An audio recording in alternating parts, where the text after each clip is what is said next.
Is she too going to be directed by the president not to show up? I'm sure that the president will invoke executive privilege, as he has with the others, to keep her from showing up or producing documents.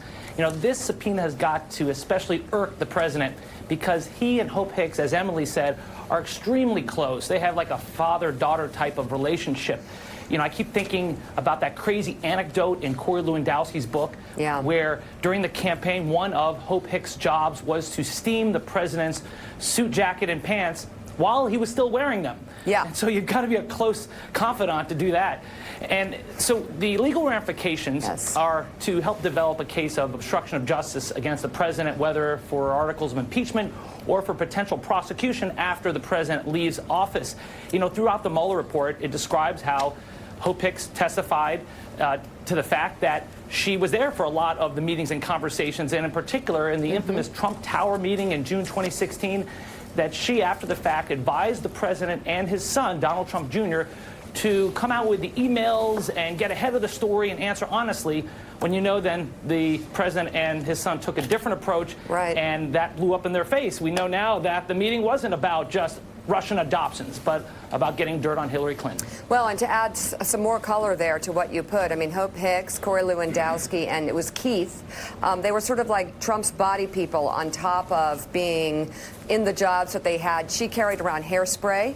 She was always with him, and I didn't know about the pants steaming. I'm not sure. That sounds almost a little dangerous, but okay.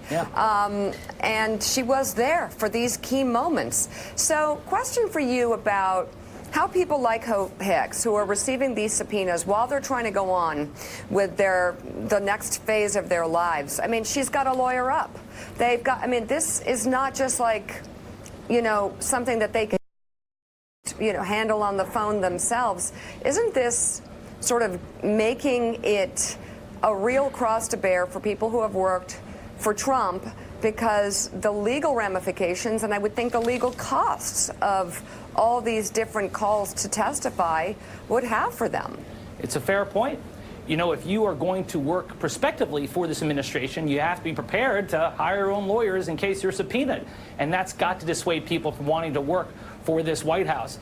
So this is going to continue. It's not going away anytime soon. And it looks like the president and the White House are taking the long game to try to push these things out past 2020. That's why you see all the stalling, all these invocations of executive privilege, when the law in that area really isn't very clear. But I can say this, that is unlikely that executive privilege would apply here because she's already testified before Bob Mueller, and that waives executive privilege. So this is about the long game and delaying. What's the long game for someone like Hope Hicks? If the president tells her not to testify, would it be better for her to testify and just get it all behind her? Well, that would be up to her lawyers to advise. You know, Emily said that she works for a major company now, and it may be in her best interest to put this behind her and testify. Get it all out. But the president's not going to let her do it so easily. He's going to invoke executive privilege, as he did with Don McGahn, and you saw what happened when Don McGahn still could have testified yesterday before the House and did not do so. So I expect that this thing will be delayed. I don't expect to see her before Congress or producing documents before Congress anytime soon. So executive privilege to tell someone not to testify, does that mean they can't testify, or can they say, no, Mr. President, I'm testifying? They could say, no, I'm testifying, because the privilege has been waived when she testified before Bob Mueller and his team of investigators. In addition, you know, the president's invocation of executive privilege is really specious here. It is really unprecedented. It's so broad to keep anyone from testifying or producing documents, and I think the will not recognize it. But that may take months for the courts to rule, and I think that's what the president is counting on. So, Emily Jane Fox, do you think Hope Hicks will do the right thing and just be transparent with the American people about what happened? She was in there. Does she listen to Trump if he says, I, executive privilege, tell you not to testify? Or does she step up and know her value and get in there and tell everybody what happened? End of story. This is such a tricky question. I've been thinking about it yesterday since this came out. The right thing for you and me and everyone around this table, and probably most people watching, would be to get out there and tell the truth and just do the right thing. She was someone who worked for us. She was a member of the administration and a person who worked in government who served the American people. The tricky thing is her loyalty to the Trump family. And as we've seen from a number of people who get caught up in this orbit, is they sort of lose sight of what the right thing is, and they are sucked into this universe where the right thing for her, in her mind, may be to be loyal to the president and to his family still. So I truly don't know where this is going to land. I hope that she understands that for her new job and for her new life, that it's better to probably just rip off the Band-Aid and get this over with. At some point, she will likely have to answer these questions and have to answer to the American people and have to answer to investigators at Congress. And so I hope for her sake in getting her life back on track that she just gets this over with. But this loyalty to this family, as we have seen time and time again from a number of people, is a very tricky thing, and it's a very difficult thing for people to get out of. You know, Emily, you mentioned this earlier, and I think just from your point of view and you're explaining it, it's a critical element of Hope Hicks and what she does and what she will be doing. She now works for a public company listed on the stock exchange. And prior to accepting this job, she interviewed with several other public companies. And she was well liked in the interview process. People thought highly of her. But each of the public companies that she interviewed with were afraid of the Trump taint.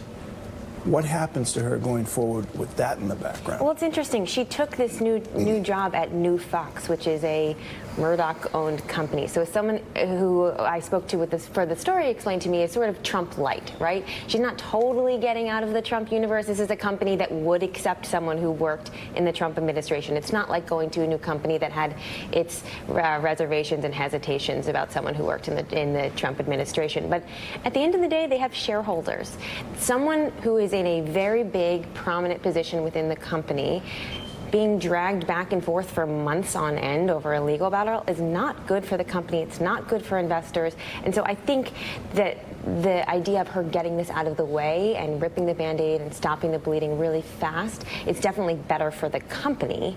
What is best for Hope Hicks personally in her own personal calculation may not be the same. And I think that that's where we're going to see the tension play out here. Mika, we'll see if Hope Hicks shows up to testify, but she may make the same case that the Trump administration has made broadly, which is that I spoke to the special counsel. I spoke to the special counsel twice. I answered every question they asked me. This has been covered in a 2-year investigation with resources and money with an impartial arbiter in Bob Mueller. I'm not going to go answer these questions again for a political circus. That's just the case that the Trump administration has made. Perhaps Hope Hicks will make that one too. Well, look, she was looking for jobs outside of the Trump orbit and couldn't find one. She's still in this maelstrom of Trump, Murdoch, Laughlin, whatever, this whole thing. And she may just be too squeezed by it, too weak to really step up for herself. But it would be incredible. It would be remarkable if this young, strong woman stepped up for America and maybe showed the world that she knows her value and she's going to tell the truth and get out of being stuck from under Trump, who called her Hopester all the time and treated her sort of like a little toy that followed him around. She should step up and know her value, and she